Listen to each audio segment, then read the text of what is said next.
February 19th, 2024. On the Mediterranean Sea between Turkey and Greece, an inflatable boat carrying migrants is confronted by the Greek Coast Guard and forced to turn back. Grab his stick! Grab his stick!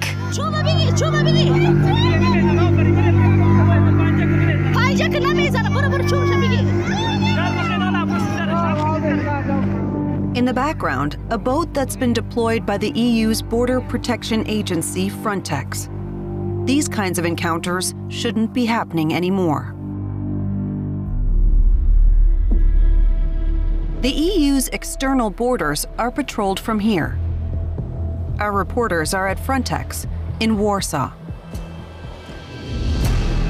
The Border Protection Agency has been plagued by negative headlines for years. Frontex must defend itself against serious allegations. Frontex officials have been hiding insight on human rights violations. Frontex is also accused of taking part in illegal pushbacks of refugees on the exterior borders. The former director has now become a far-right member of the EU Parliament. And Frontex's new boss says he wants to change things for the better. So I'm responsible for the fact that my people don't participate in anything called a pushback. Can Frontex successfully rebrand itself? Did you do anything concretely since you took office to prevent this from happening? Did you tell them stop this?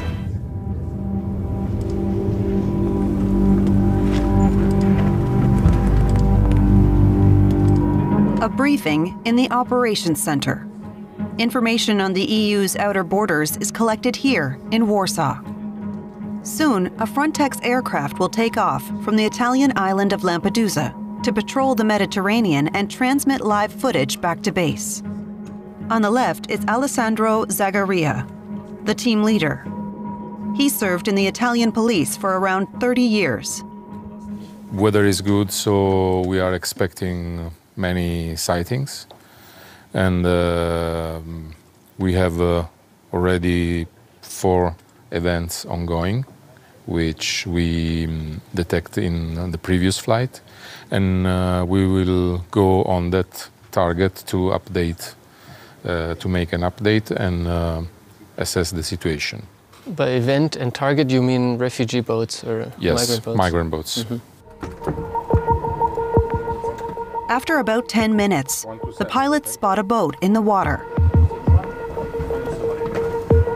Around 60 passengers are on board. Is it a new one? Yeah, it's a new one. We are making an assessment on the people on board, buoyancy, if it's good or not. We check if the boat is adrift or if it's sailing. We check also if they have life vests, some information like about people on board. Course. Boat is in the vicinity? Now he's asking if there are some patrol boats in the vicinity in order to get closer and save them. In this case, what makes you decide that they have to be saved? I mean, you could just say, okay, let's every boat of migrant needs to be saved because they are usually sailing with, you know, these boats are not so sure, not so safe. Yeah. You can see it, it's overcrowded and it's very low on board. Water is very close to the... So obviously they need to be saved. But it's not that simple. National authorities located in their respective countries are the ones who ultimately decide what happens to a boat that gets blocked. Do you kind of decide what to do? So if the migrants should be saved or brought back to another country or whatever? No. It's not our decision. Okay, so this is a service provided to the member states. So what we are doing here in this room when it comes to surveillance activities is done upon request of the member states, but we are not in charge of classifying events or of the response. So Frontex is something like a service provider for the EU member states. Let's take a brief look at its history. In 2004, Frontex was founded as a small EU agency with a few staff and a modest budget. It was originally intended to support the border patrols of member states with its expertise. Then came 2015. The EU received 1.3 million applications for asylum, nearly all of them through unofficial channels. Since then, there's only one thing European policymakers have been able to agree on regarding migration. Frontex must be strengthened. With even more Frontex support. That's why it's important to strengthen Frontex. To expand Frontex even more. Frontex is the instrument. Frontex? With help from Frontex. Policymakers wanted to look tough on border protection, pouring more and more money into the agency over the years. Since its establishment, the annual Frontex budget has increased from 6 million euros to more than 900 million. Images of another boat arrive at the operations center in Warsaw. Most of these migrants arrived to the EU via the route across the central Mediterranean by way of North Africa, heading for Italy. In 2023 alone, Frontex recorded more than 150,000 unauthorized entries by this route. Can we have a picture? Picture? We're trying to understand if it's a new one or it's one of the boat we already detected in the morning. We need to compare, but sometimes it's not easy. It looks the same that we already detected in the morning. 1445. So we are going to do an update to the sighting that we already made this morning. This maritime refugee route to Europe is known as one of the deadliest in the world. According to the UN Refugee Agency, more than 4,000 people either died or went missing attempting the journey in 2023. In the last decade, around 29,000 people have died or disappeared. Have you witnessed tragedies from here? Yes, unfortunately, yes. We have to deal with this kind of situation. And it's not always easy. Because sometimes you see also kids on the boats. And it's not easy to leave them in the central of the sea and just go home and do like everything is okay. You're always thinking about that. And maybe the day after when you come at work, the first things you do is checking what is the situation with the boat that you left the day before. Have you witnessed like a drowning? Yeah, it happened. Obviously, it's not easy, but you have to focus to what you can do, not on what you cannot do. And if I can save 10 lives, I did well. On that day, the plane spent around 3.5 hours in the air. Alessandro asks about the first boat, the one that the pilot sighted shortly after the patrol began. Do we have any information about it? No. Not yet, okay. Okay. Yeah, so we don't have information. There is an information, yes. There is information. It's rescued from Charlie Baba 319. It has been rescued from Italian Coast Guard. So they'll be brought to Italian shore? Yes. And now we consider this event closed because they have been rescued.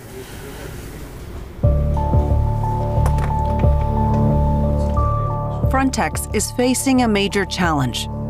On the one hand, it's supposed to prevent unregulated migration while rescuing and safeguarding the basic rights of people in distress at sea. But the number of unregulated entries is still high, and people's basic rights haven't always been upheld. serious allegations of misconduct by the agency. The EU Border Protection Agency Frontex is working more closely with sketchy Libyan Coast Guard officials than previously known. These so-called pushbacks are illegal, but according to an international research study, the EU Border Agency Frontex is also involved, or at least aware of them.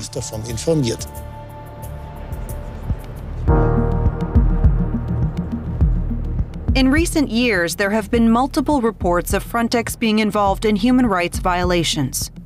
Usually, nobody at the agency would talk about how Frontex covered up their involvement, but we found someone who will. Hi, nice to meet you. Some equipment. I have some things, yeah. Yeah, please come in. Thank you. Okay. Rear Admiral Kenneth Leijtens says he spent nearly 40 years in the Swedish Coast Guard. He was also one of the officers responsible for Sweden's international missions for several years. On several occasions, he even commanded Swedish crews operating on behalf of Frontex to patrol the external EU border around Greece. That was the case in 2020.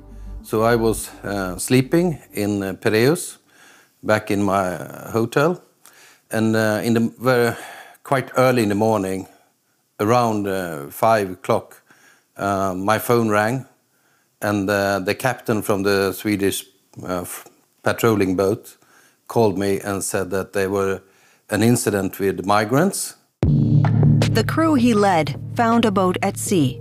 They took this photograph. According to a Frontex investigative report, the boat was in Greek territory and therefore inside the EU.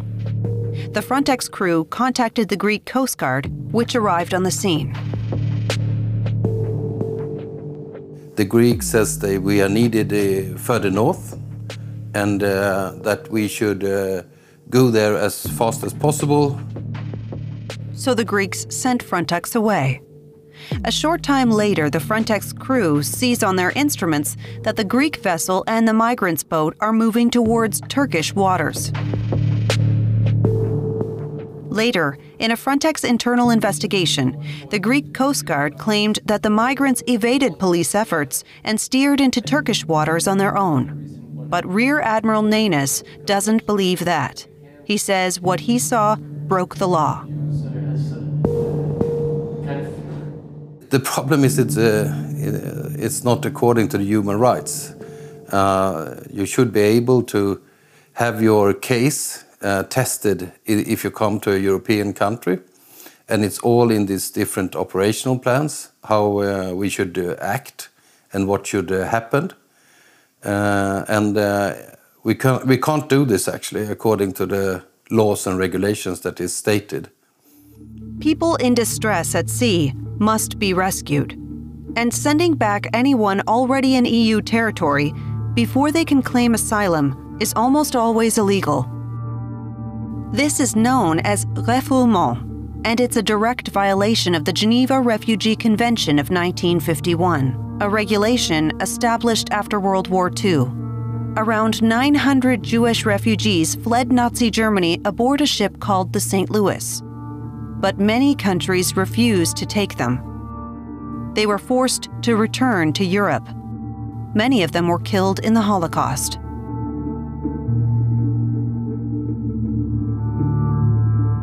This principle is enshrined in international law with very few exceptions, one being when a border is breached by force. Otherwise, refugees have a right to have their asylum claims reviewed. So from the captain and the crew, they were quite upset over this because they saw what happened, and it was quite far in the Greek territorium. So, as a classic pushback, we could say. An illegal pushback would qualify as refoulement. Leijtens wanted to report the incident. He went to his superiors at Frontex. And he immediately reacted very negative to this information and started to say that it could be a problem for me if I did this.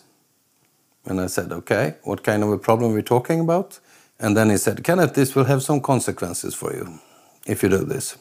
Immediately after this, The boat that Sweden have with 2 crews, they were sent to the other side of Chios and to patrol mostly at night times, and it's much harder wind and waves on the other side, and absolutely no migrants. I think we all felt that it was a kind of a punishment. According to an internal investigation, Frontex officials later disputed the report's suppression. For Kenneth Leijtens, the incident is a matter of principle. All of this, from my point of view, is decreasing the safety at sea. And we would never do that. We should be there and try to help out, make sure that we have a controlled immigration, and make sure that the people are safe. In the end, yes, I think you should always stand up for what you think is right. And I feel that if I don't do that, how should I look myself in the mirror the next day? What Leijtens described has been common practice at Frontex for years. An internal report by the EU's anti-fraud office, OLAF, was published in various media outlets, backing him up. Officials at OLAF say it's been proven that Frontex management committed gross misconduct and other irregularities. They also say that Frontex management obstructed its own border guards from fulfilling their own responsibilities, in particular to ensure the respect for fundamental rights as enshrined in the EU Charter of Human Rights.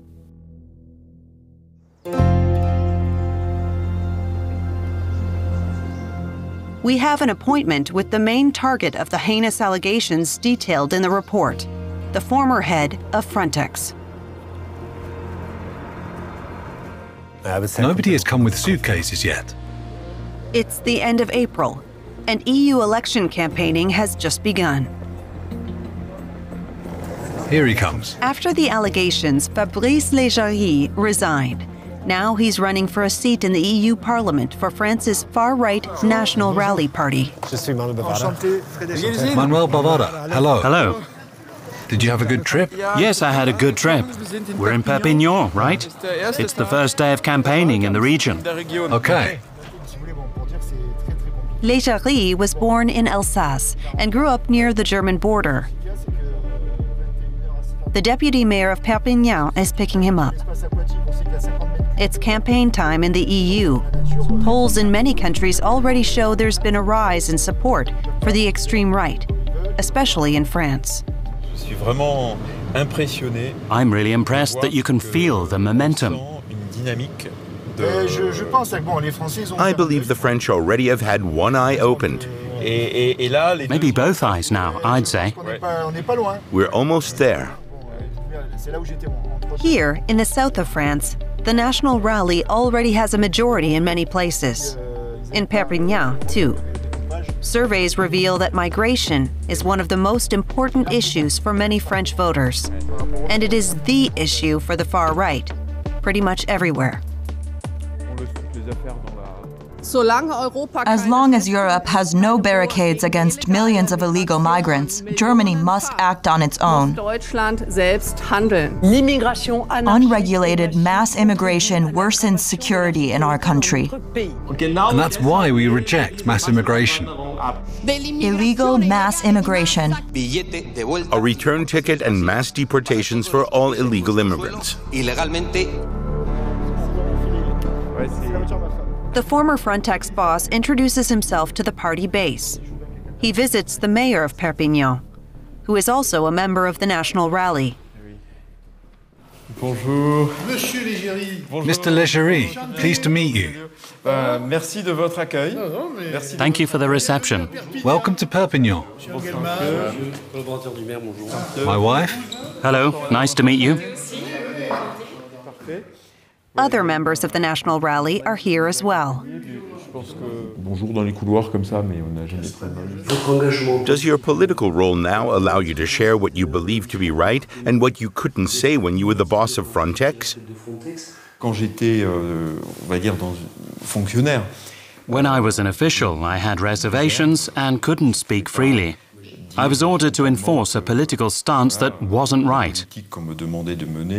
Well, I certainly tried to change that and to turn the agency into what it is theoretically supposed to be, a border and coast guard outfit that supports EU member states. I admit that's why I voted for Marine Le Pen in the 2022 presidential elections. Of course, I didn't say that when I was director of Frontex. We had a longer conversation with Leggeri. What did he say about EU investigations alleging he concealed and collaborated with Greek authorities to commit human rights violations? How do you react to this accusation? In February 2020, Greek authorities officially informed me that Greek national security was under threat. That's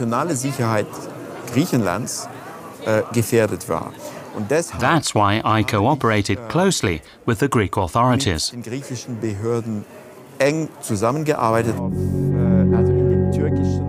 Leijtens is referring to 1 month in 2020. Back then, the Turkish president opened the borders to Greece, and thousands crossed over. Greece suspended new asylum applications for 1 month. If that had been arranged in agreement with you, then it's okay, so to speak. Say Frontex approved it, and you said together, okay, we'll send the people back. We didn't agree on all the details. We agreed on the legal framework. And that meant interception was possible. With these two options. Intercept or send back? Either arrest them or intercept them and notify the people on the boat they're not allowed to enter.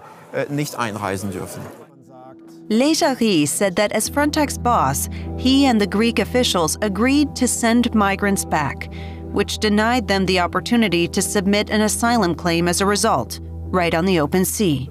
The EU investigation indicates that the month-long state of emergency in February 2020 wasn't the only time this happened. But let's look at this specific case now, which we've seen time and again in Greece. The boats are discovered and there are various reports about these illegal pushbacks, that these people are being driven back. That's what happens. Well, that's more like taking the law into your own hands, right? So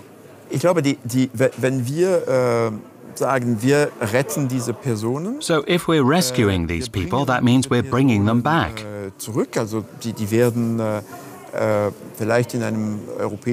Maybe they'll stay in a European reception center in North Africa to have their cases reviewed. Let's say the member states of the EU will assess whether these people really need protection. During our conversation, Fabrice Leggeri did not suggest the law should be broken. Instead, he proposed that asylum applications should be carried out at European consulates abroad. That sounds good, but for years it's been clear that implementation isn't realistic.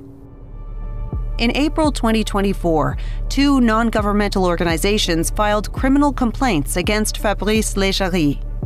The NGOs accused him of abetting crimes against humanity on account of his involvement in pushing back asylum seekers. It's not clear if the case will go to trial. According to the EU Anti-Fraud Agency, investigations have not led to any professional or criminal consequences so far. Campaigning in Béziers. Representatives from the National Rally, together with police officials, are holding a meeting. During all these appearances, Fabrice Leggeri recounts an alleged meeting with EU Commissioner Ylva Johansson in which he informed her of delays in arming Frontex. And she interrupted me and said, "Don't worry, it doesn't matter if they're late to provide weapons and uniforms. You don't need them.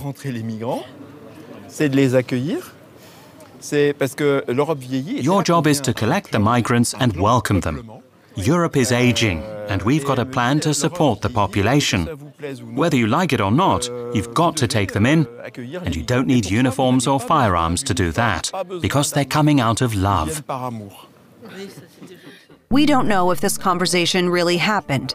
A spokeswoman for the EU Commissioner said their policy is not to comment on these kinds of statements. Here, Leggeri adopts the narrative of the Great Replacement theory, classified by German constitutional experts as a far-right conspiracy theory. It's clearly an immigration policy meant to replace Europeans in their own territory. And to create a major birth plan. And to replace our culture. I wanted to say that, but I didn't. I was Frontex director at the time, and I told myself, keep your mouth shut, because otherwise there will be trouble. The narrative that white people are being deliberately replaced by migrants is being spread by the extreme right around the world. But when asked, Leggeri denies pandering to far-right ideologies.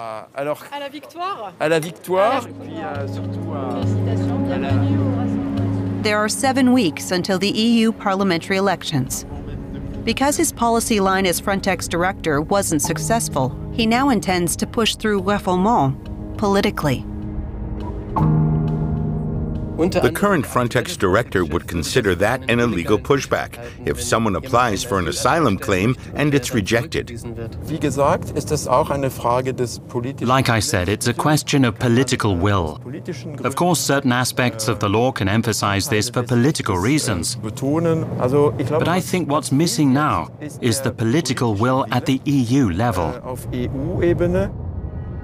Leijtens is essentially saying that there should be less emphasis on human rights. And the political will to make this change should begin at the EU level, which is what he is running for now.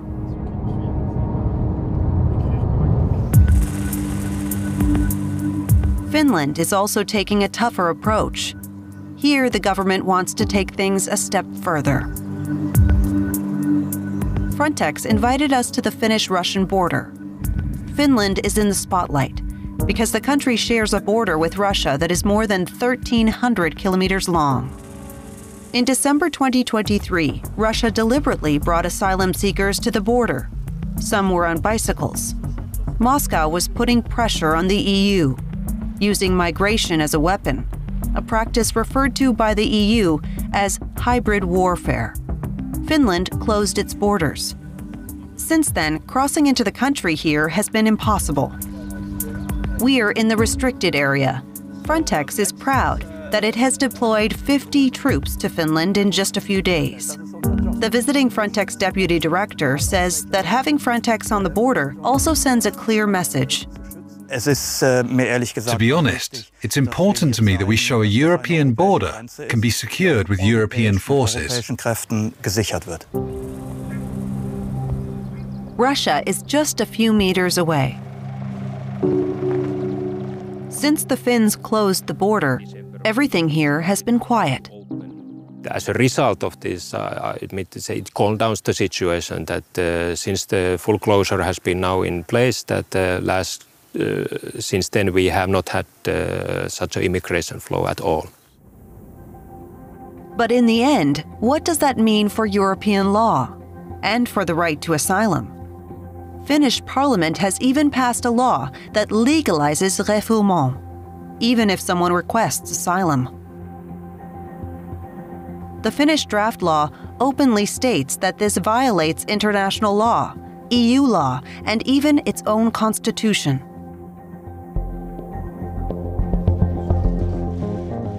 Frontex's image was in ruins after the Leijtens era.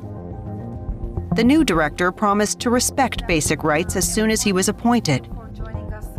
So I'm responsible for the fact that my people don't participate in anything called a pushback. So I think that is absolutely clear. He's made a big promise. Frontex will no longer take part in pushbacks.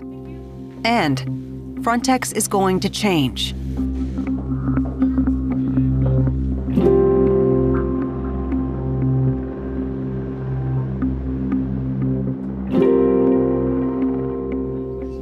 year after this promise, the new boss reported success.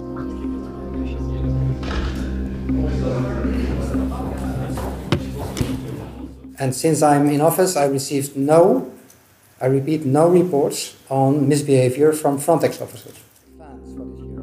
He emphasized that since he's been in this role, there have been no reports of misconduct. But is that true? The Norwegian NGO Aegean Boat Report shared several videos taken in early 2024.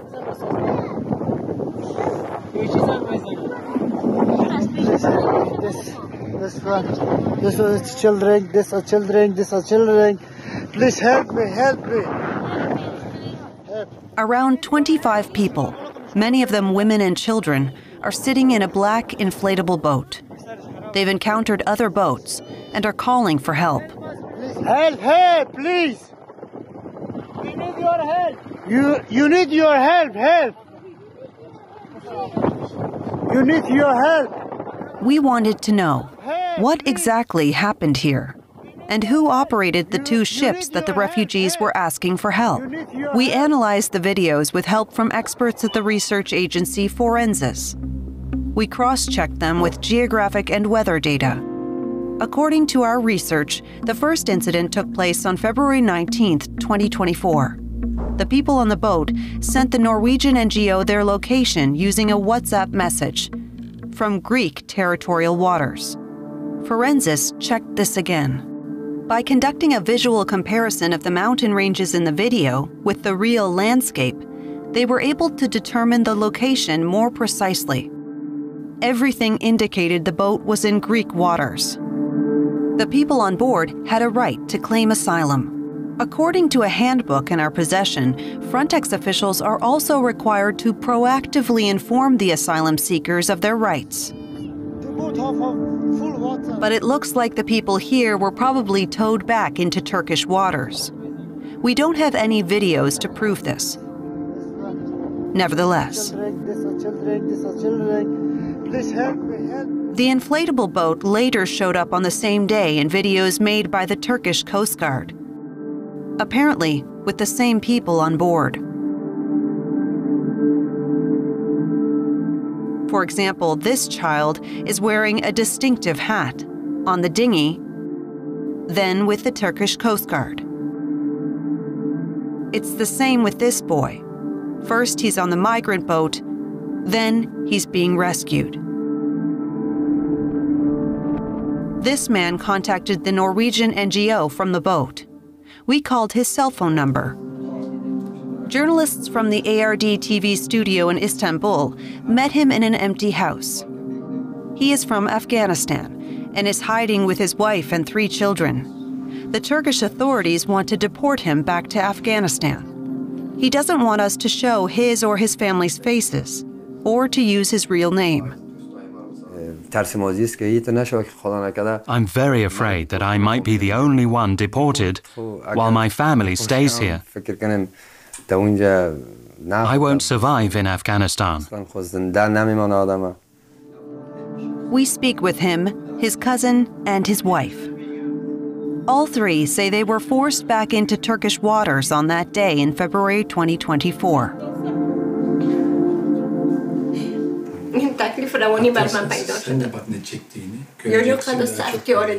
I've developed mental health problems because of all the difficulties when we fled by boat. The situation on the water was horrifying. I was so shocked. The children cried so much. It was terrible. When asked, the Greek government flatly denied carrying out illegal pushbacks. But there are numerous reports, including from UN organizations, indicating that Greece has been carrying out violent pushbacks for years. And where did the 2 boats that initially intercepted them come from? On the larger boat, we see the number 524. Forensis searched in Greece and found it in March in a port in Lesbos, boat 524 bearing the flag of the Bulgarian Coast Guard, paid for by the EU and working for Frontex. We also see a small inflatable boat on the ship. Presumably, the dinghy. It's also part of the Bulgarian crew working for Frontex.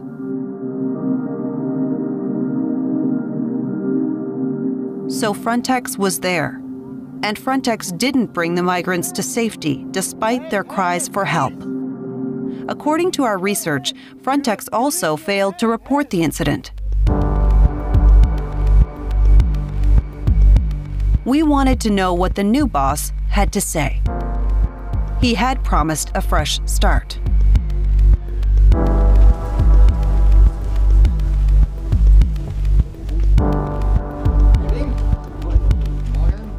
Hi. Nice to meet you. Hello. Hans. We showed Hans Leijtens videos of this case and another incident from January 25th, 2024. The second case also involves a full rubber boat on its way to Greece. This time, there is footage showing the alleged pushback. Masked men chasing a boat full of migrants, threatening them with sticks. Grab his stick! Grab his stick!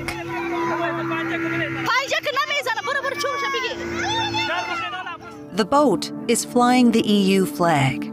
The characters LS-800 are visible, an abbreviation for the Greek Coast Guard. Forensics was also able to identify the ship in the background. It belongs to the Latvian Coast Guard and is on a mission for Frontex. This rubber boat was also later picked up in Turkey and confirmed by local authorities. Hans Leijtens told us Frontex takes these cases very seriously.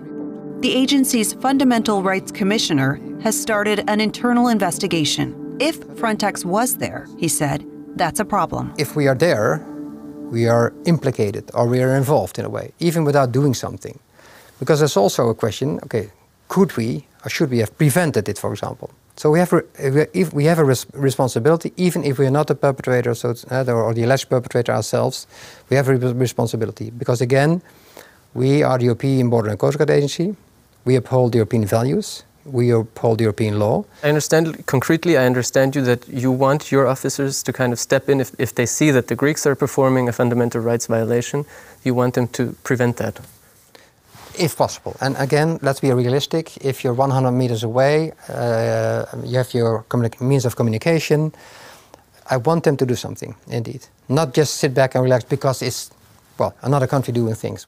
The new director says that he wants his people to intervene, but apparently they didn't. What is he doing about that? Did you do anything concretely since you took office to prevent this from happening? Because this is not the only case, of course. There's reports all the time about Greek Coast Guard performing pushbacks. So did you kind of tell them, stop this? No, but yeah, I told them. But the thing is, preventing it, I cannot, because that's not realistic. What I can do is to build a common understanding, but even more than that, a common shared value that we in Europe have to uphold European values whilst protecting the borders, because it all starts with protecting borders. We have a joint responsibility. That means that feedback from our side is important. We have to acknowledge that the command and control is with the member state. The member state is in charge of the operations, and member states won't allow their sovereignty to be stripped. So Frontex doesn't have that much power on the border. And in case of doubt, they can be sent away. Can Frontex actually change how migrants are treated at the border? A case from the summer of 2023 shows just how powerless Frontex actually is. This footage arrived at the operations center from a Frontex aircraft. July 13th, 2023, 9:47 a.m. A Frontex aircraft is filming this ship in the Greek rescue zone. The boat is crowded with nearly 750 people on board. Frontex has also been informed that there are dead children on the vessel. In hindsight, it's a clear emergency. But what can Frontex do? They fly over the ship and inform the Greek Coast Guard.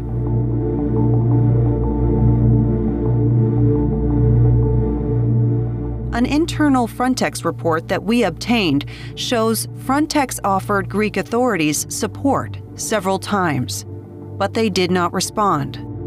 Instead, Greek officials sent Frontex away to handle another case. In the end, the boat sank, and at least 500 people died.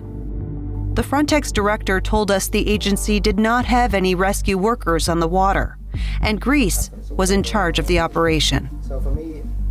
Now, they're waiting for the results of the Greek investigation. There are 2 trials underway in the Maritime Court in Piraeus. But according to our research, there have never been consequences for pushbacks by the Greek Coast Guard or police. When will Leijtens take action? We have to assess all these, let's say, contributions we deliver. And indeed, we have to balance this with alleged pushbacks. And at the end, I might arrive at a conclusion that there's no longer a credible cooperation possible. And have not arrived at that point yet, but we have to assess this frequently and all the time. So what does that all mean? Has Frontex changed? The 2 cases we researched show the new Frontex director apparently cannot keep his promise. Pushbacks are still happening, and Frontex seems to be involved. But our interview with him shows that he is also calling for a new approach, and that's not easy to do when Frontex is the service provider, while countries like Greece actually control the operations.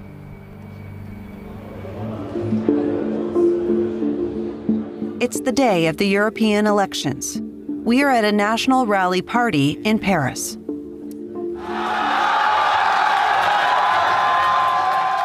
The party emerges with decisive victories, and Fabrice Leggeri becomes a member of the EU Parliament.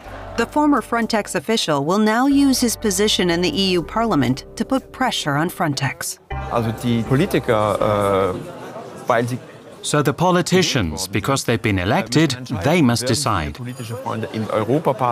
We will have many political allies in the European Parliament. It looks like many governments in Europe want the same thing. What does that mean for the future of Frontex? The current leadership has promised to offer more protection for basic human rights. But a loud far-right movement in Europe wants the opposite. These 2 visions will be difficult to reconcile.